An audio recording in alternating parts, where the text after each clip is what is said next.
Hello. നല്ല തണുപ്പാണ് കേട്ടോ. യു എ തണുത്ത് വിറക്കുന്നു എന്ന് പറഞ്ഞ പോലെ കണ്ടില്ലേ? കാണുന്നുണ്ടോ അറിയില്ല. നല്ല കാറ്റാണ്. കാറ്റിന് ഭയങ്കര തണുപ്പ് കൂടുതലാണ്. 2 ദിവസമായി തണുപ്പുണ്ട്, എന്നാലും ഇപ്പോൾ കുറച്ച് ദിവസമായിട്ട് നല്ല തണുപ്പായി. ഇന്നലെയൊക്കെ നല്ല തണുപ്പാണ്. ഇന്നലെ ഇന്നുമാണ് ഇപ്പോൾ കൂടുതൽ തണുപ്പ്. സഹിക്കണില്ല.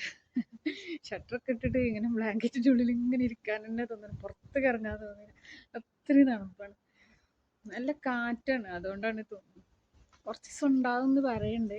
കുറേ ദിവസം തന്നെ ഇങ്ങനെ പറയണ്ടേന്ന് തണുപ്പാണ് തണുപ്പാണ് എന്നൊക്കെ. അപ്പം പറഞ്ഞു കാറ്റുള്ളതാണ്, നല്ല കാറ്റാണ്. കാറ്റ് വരുമ്പോഴാണ് തണുപ്പ് കൂടുതൽ. പുറത്തേക്ക് ഇറങ്ങാതെ നമ്മൾ വീട്ടിൻ്റെ ഉള്ളിൽ തന്നെ ഇരിക്കാൻ ഒരു കുഴപ്പമില്ല.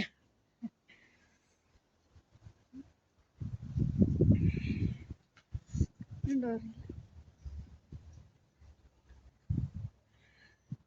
പിന്നെ ഒന്ന് ഇവിടെ തണുപ്പിന് ഒന്ന് കൂടെ, ഞാൻ പറയും ഇവിടെ കുറച്ച് തണുപ്പ് കൂടുതലാണോ എന്ന് പറയും. ഇവിടെ ഈ മരങ്ങളും ഇതൊക്കെ ഇങ്ങനെ ഉള്ളതുകൊണ്ടാണോ എന്നറിയില്ല. ഇവിടെ കുറച്ച് ഞാൻ എപ്പോഴും പറയും തണുപ്പ് കുറച്ച് ഇവിടെ കൂടുതലാണെന്ന്. നമ്മൾ ഫ്രണ്ടിൻ്റെ ഒക്കെ വീട്ടിലൊക്കെ പോയി വന്ന് അവരുടെ വീട്ടിലൊന്നും നമ്മൾക്ക് അത്രയും തണുപ്പ് തോന്നില്ല. അവിടുന്ന് ഇങ്ങോട്ട് നമ്മളെ ഈ ഭാഗത്തേക്ക് എത്തിയാൽ ഭയങ്കര തണുപ്പാണ്. ഞാൻ എന്നിട്ട് പറയും അത് എങ്ങനെയാണോ, അതുകൊണ്ടാണോ എന്ന് എനിക്കറിയില്ല, മരങ്ങളൊക്കെ കൂടുതൽ ഉള്ളതുകൊണ്ടാണോ എന്നറിയില്ല. എല്ലായിടത്തും ഉണ്ട് തണുപ്പ്. ഇപ്പൊ അബുദാബിന് ഫ്രണ്ട് ഇപ്പൊ മെസ്സേജ് അയച്ചിരുന്നു തണുത്തിട്ട് പറഞ്ഞിട്ട്. Okay bye.